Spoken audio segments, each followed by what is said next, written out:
You gotta love chimneys. That's the big thing. Listen, while you're out and about, buying these chimneys and using them as pots has become incredibly chic. Everybody is after that particular look. But before I begin, it would be great, please, if you could give this video a thumbs up and share it with your friends and family. And also subscribe to my channel for loads of other great videos. I've pre-filled. There's two ways of buying them. You can either buy them that have been made new, specifically out of pots. They've got a solid base. They've never been a chimney before. They've been made to be chimney effect pots, which I think looks really smart. And then there's the real chimneys. Now you can buy these at auction, or if you take a look on eBay or any of the sale sites, you see them for sale. They're not cheap, but they are so classic. I mean, look at that. Converted, the issues, of course, is that, you know, most of these containers, and I'll show you what I've done here. That's what happens if you buy a chimney pot. You got a hole in the bottom. Now, of course, you could put it just straight on the everybody. They're all laughing at the back. Of course, there's a hole in the bottom. That's how the smoke gets out. But you can, you got to pot them up. So what I'm doing is I'm adapting these chimney pots to and they cost a couple of quid. I bought these at an auction not far down the road. I always go to take a little look. Look at that gorgeous one there. They're antiques. So what I've done is I've modified a pot. I've used some zip ties here, and I've just cut the top off one pot and then zip tied it to the other, and cut the bottom off that one. So this now becomes just one long thin pot, which sits perfectly in there. Now you could actually just sit that onto your patio, put something at the bottom to stop it going through onto the floor. I don't know, a bit of plastic or something similar, because you don't want the soil to stain your patio. But I've got to move these right to the front of the house after I've done this. So I've created these sort of like mini pots to slot straight in, and I've done the same with this one as well. So it makes it really easy to plant up, and once they're planted up, they will look fantastic. So actually, let's do one now. Let's do a couple now. So a little bit of peat-free compost into my little pots at the front. Get in there like that. Take a minute when you're planting containers to stand them out and have a look. Don't just rush straight into it. The magic of gardening is all about fun. Do a little combination. See if one works well with another, or you're better off mixing. They don't really go, but the white's quite neutral. I like that. Stand them in all position where you've got. I fill up all the containers with the soil first, so the hard work's done. It's now just down to the pleasure. Let's take a few more of these over.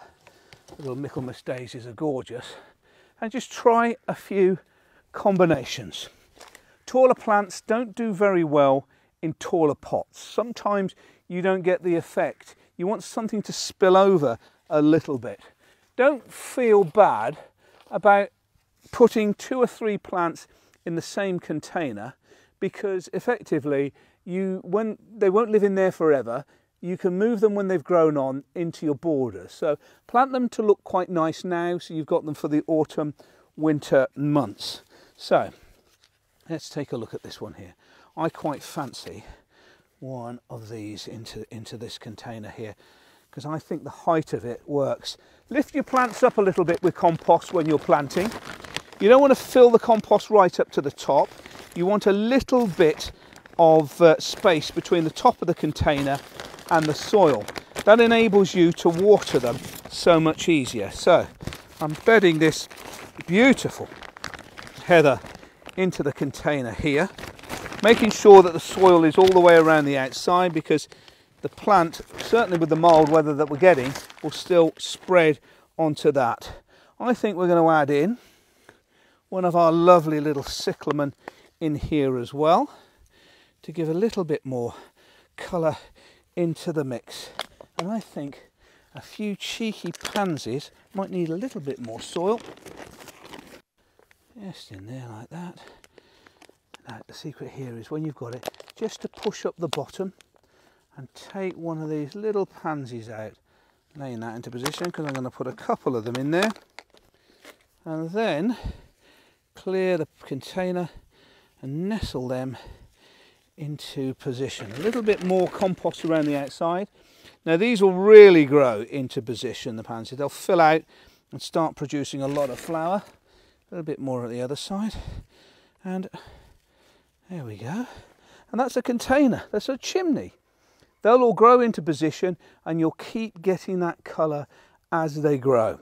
Now you might want to think with some of the containers of just doing one big plant. It doesn't have to be chimney if you've got a normal pot like this, and you can't go far wrong with chrysanthemums. These pot mums have so many flowers, and if in the right position can go on. You should plant them really thinking they're just going to be an annual, meaning they last for a year, but in the right border they can just keep coming back. Give the pot a little squeeze at the bottom and then you carefully take it out, and there's the root space. What I do is I fill the compost in there. I'll take some of the container compost out and put it into the pot I've just taken the plant out from. You really want the bottom of the container to sit quite neatly in the hole like that. And then I'm using the compost that I've taken out just around the outside, and as I'm doing it I'm pushing my hand down into the container to make sure that there's no air gaps and the plant sits really nicely into the pot. And position this by the back door. I like them by the front door, so when I come home I've got something to put a smile on my face. I'll bang it down a little bit, make that compost settle, and that will be giving me colour well into the frosts and even later. How beautiful. Tubs and containers can make a dramatic difference on your patios. Please give this video a thumbs up and subscribe to my channel for more great content like this. And remember to switch on the notifications to be notified of my latest videos. And check out also my newsletter. It's completely free, giving loads of great ideas and hints and tips on plants, growing your own, and wildlife and garden design too. Thanks for watching.